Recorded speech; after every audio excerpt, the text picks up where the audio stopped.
আমরা ৫ই অগাস্টে ছাত্র শ্রমিক জনতার এই অসাধারণ গণজাগরণ গণ অভ্যুত্থানের পরে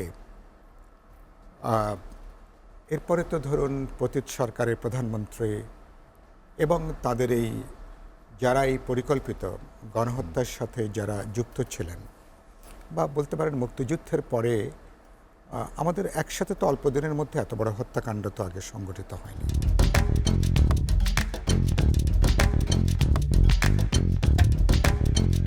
ফলে তার বিচার এটা একটা জাতীয় একটা কর্তব্য। এটা অভ্যুত্থানের পরে এটা অভ্যুত্থানের অর্জন, তার বিজয়, তার ভবিষ্যৎ এটাকে ধরে রাখার জন্য বিচার হওয়াটা এটা অত্যন্ত গুরুত্বপূর্ণ। এটা কোনো প্রতিশোধের কোনো বিষয় না। অন্যায় হয়েছে, হত্যাকাণ্ড সংগঠিত হয়েছে, বর্বরোচিত হত্যাকাণ্ড হয়েছে, এ ব্যাপারে তো দায়িত্ব আছে। এ ব্যাপারে প্রিন্সিপাল রেসপন্সিবিলিটি বলি অথবা প্রাইম রেসপন্সিবিলিটি বলি, নিশ্চয়ই এ ব্যাপারে শেখ হাসিনা, তার মন্ত্রী পরিষদ, ল এনফোর্সিং এজেন্সিজ বা তার গোয়েন্দা সংস্থা, যারা পলিসি লেভেলে তারা যেমন আছেন, ফিল্ড লেভেলে যারা এটা এক্সিকিউট করেছেন, তো নিশ্চয়ই তাদের দায়িত্ব আছে। সুতরাং তাদেরকে বিচারের আওতায় আনা হবে। প্রথমত বলছি, এটা কোনো প্রতিশোধ প্রতিহিংসার বিষয় না। এটা সমাজের ন্যায় বিচার নিশ্চিত করাটা হচ্ছে অত্যন্ত গুরুত্বপূর্ণ, এবং এটা বর্তমানের জন্য এবং ভবিষ্যতের জন্য। এটা তো একটা গেল। এটা আর 16 বছরে যে অপরাধগুলো সংগঠিত হয়েছে, হত্যা, গুম, খুন, রাষ্ট্রীয় সন্ত্রাস, তারপরে 16টা বছর ধরে রাষ্ট্রীয় কোষাগার যেভাবে খালি করা হয়েছে, সবাই জানেন, এগুলো বহুল আলোচিত। ডক্টর দেবপ্রিয়দের যে কমিটি, তারা বলছেন প্রতি বছর $16 বিলিয়ন নাকি পাচার করা হয়েছে। তো পাচার তো করেছে সুনির্দিষ্ট ব্যক্তি, প্রতিষ্ঠান, বহু মানুষ যুক্ত। তাহলে এগুলো তো বিচারের প্রশ্ন আছে। সুতরাং এই বিচারটা একটা খুবই গুরুত্বপূর্ণ প্রশ্ন, এবং তার সাথে আমি মনে করি সরকার এটা একটা গুরুত্বপূর্ণ কাজ অন্তর্বর্তী সরকারের। দ্বিতীয়ত হচ্ছে যে যেটা আজকে গণতন্ত্র মঞ্চ আমরা আজকে যে প্রোগ্রাম করলাম, মানুষের 4টা গুরুত্বপূর্ণ, এটা একটা কাজ। বাজার নিয়ন্ত্রণ থেকে শুরু করে মানুষকে স্বস্তি দেওয়া, মানুষের জানমালের নিরাপত্তা নিশ্চিত করা, এটাও খুবই গুরুত্বপূর্ণ কাজ। আর তারপরে আপনি যেই 16 বছর যে নির্বাচনের জন্য আমরা অপেক্ষা করছি, 16টা বছর যে দেশের মানুষ ভোট দিতে পারেনি, গোটা নির্বাচনী ব্যবস্থা যেখানে ধ্বংস করা হয়েছে, শান্তিপূর্ণ নিয়মতান্ত্রিক পথে ক্ষমতা পরিবর্তনের পথ বাস্তবে বন্ধ করে দেওয়া হয়েছিল। তাহলে সেই দেশে একটা অবাধ, নিরপেক্ষ, বিশ্বাসযোগ্য নির্বাচন করা, সেটা এই সরকারের একটা সবচেয়ে গুরুত্বপূর্ণ একটা রাজনৈতিক তাদের কাজ। এবং সেটা করতে যে আমরা বলেছি যে অনেকগুলো রূপান্তর দরকার, পরিবর্তন দরকার, সংস্কার দরকার। এবং সংস্কার এবং নির্বাচন এটা কোনো পরস্পর বিরোধী কোনো বিষয় না। আবার বিচার আগে না নির্বাচন আগে, এই প্রশ্নের উত্থাপনটা খুব ভুল উপস্থাপনা এটা। কারণ বিচার, যেটা বললাম, বিচার ইতিমধ্যে শুরু হয়েছে। এই বিচার ধরুন কোনোটা 1 বছর লাগতে পারে, 2 বছর লাগতে পারে, 3 বছর লাগতে পারে, 5 বছরও লাগতে পারে। আর এবারকার এই বিচারের কার্যক্রম তো অনেক বেশি জটিল। ওই অর্থে এটা একটা ইন্টারন্যাশনাল স্ট্যান্ডার্ড আপনাকে মেনটেন করতে হবে। এর একটা ট্রান্সপারেন্সির প্রশ্ন আছে, অ্যাকাউন্টেবিলিটির প্রশ্ন আছে। এখানেকে পরে এখানে হয়তো বাইরের লয়াররাও এখানে হয়তো আসবেন শুনেছি। অপরাধীদেরকে তাদের আত্মপক্ষ সমর্থনের একটা স্বীকৃত আপনার সুযোগ সেখানে আপনাকে অবাধিত আপনাকে করতে হবে।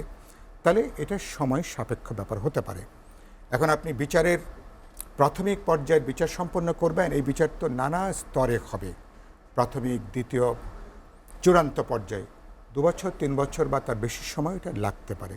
তার মানে কি, তাহলে আমরা মানুষ যে নির্বাচনের জন্য 16 বছর অপেক্ষা করেছে এবং হাসিনা নির্বাচনের না যে তামাশা করেছে, আমরা কি আরেকবার, আমরা কি এই গণঅভ্যুত্থানের সরকার বলে কি আমরা কি অনিশ্চিত সময়ের জন্য মানুষের ভোটাধিকার কি মানুষ বঞ্চিত থাকবে? এটা অবাধ, নিরপেক্ষ, বিশ্বাসযোগ্য নির্বাচন থেকে মানুষকে বাইরে থাকবে? তাহলে এটা কোনো যুক্তিযুক্ত কোনো বক্তব্য না। বিচারের কার্যক্রম চলবে, এবং যেটা গুরুত্বপূর্ণ, বিচারটা স্বচ্ছ হচ্ছে কিনা, বিচারটা সত্যি সত্যি বিচার হচ্ছে কিনা, মানুষের কাছে বিচারটা গ্রহণযোগ্য হচ্ছে কিনা, এমনকি যিনি অপরাধী, যিনি খুনের অপরাধী, যাকে তিনিও তার আত্মপক্ষ সমর্থনের সুযোগটা পাচ্ছেন কিনা। তাহলে সুতরাং এই বিচারের প্রশ্নের সাথে অনেকগুলো বিষয় যুক্ত। সেজন্য বলেছি বিচারের সাথে নির্বাচন এটা কোনো প্রতিপক্ষের কোনো বিষয় না। সুতরাং বিচারটা এই সরকার যে পর্যায়ে অন্তর্বর্তী সরকার শেষ করতে পারবেন, ফেয়ার এনাফ। এরপরে যারা ইলেকটেড গভর্নমেন্ট যারা আসবেন এবং এই অপরাধীদের বিচার চায়, এটা তো সকল বিরোধী দল, জনগণ একমাত্র পতিত সরকারের সহযোগী ছাড়া বাকি সমস্ত মানুষ তাদের বিচার চায়। এটা সত্য কথা, এটা তো ন্যায্য কথা। এটা সুতরাং এই বিচারের প্রশ্নটা এটা আমাদের একটা পাবলিক কমিটমেন্ট। এটা মানুষের কাছে, এটা রাজনৈতিক দলগুলো তাদের দায়বদ্ধ। পরবর্তীকালে যারা পার্লামেন্টে আসবেন, যারা সরকার গঠন করবেন, বিচারটাকে এগিয়ে নিয়ে যাওয়া, সম্পন্ন করা। আর বিচার তো দুই একজনের বিষয় না, পুরো আপনি খেয়াল করবেন ল এনফোর্সিং এজেন্সির যারা ফিল্ড লেভেলে যারা আপনি এখন যাদেরকে ধরছেন, এর মধ্যে 14.5 আনা 15 আনা হচ্ছে রাজনীতিকদেরকে আপনি ধরছেন, তাদের বিরুদ্ধে মামলাটা রুজু করা হচ্ছে।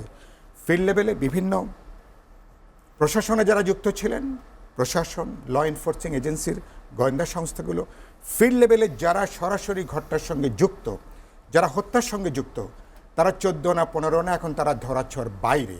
এবং এটা কিন্তু বড় কোনো আলোচনার ভিতরেও কিন্তু নাই। এটা কোনো আলোচনার ভিতরেও কিন্তু নাই।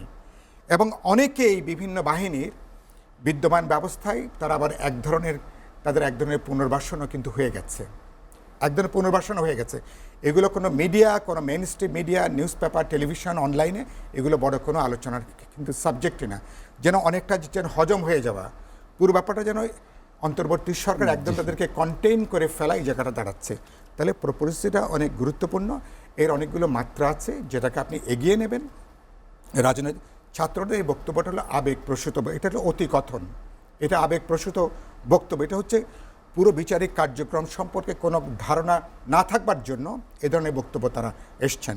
ফলে এটা শুধু তারা তো 36 দিনের, আমরা যারা 16টা বছর যারা রাজপথে, যারা একটু আগে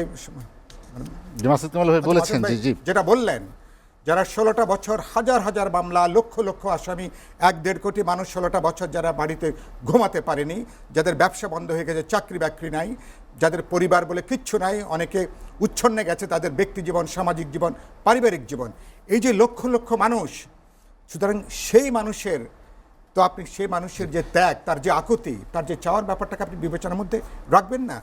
সুতরাং সেজন্য বলেছি এটা আমাদের সবার এটা একটা দাবির প্রশ্ন। ফলে ছাত্ররা এই পুরো ব্যাপারটাকে, এবং এই দম্ভটা, ওনারা তরুণ বলে তো একটু যত দিন যাচ্ছে মনে হয় যে তাদের একটু উপলব্ধির মধ্যে নেওয়া উচিত।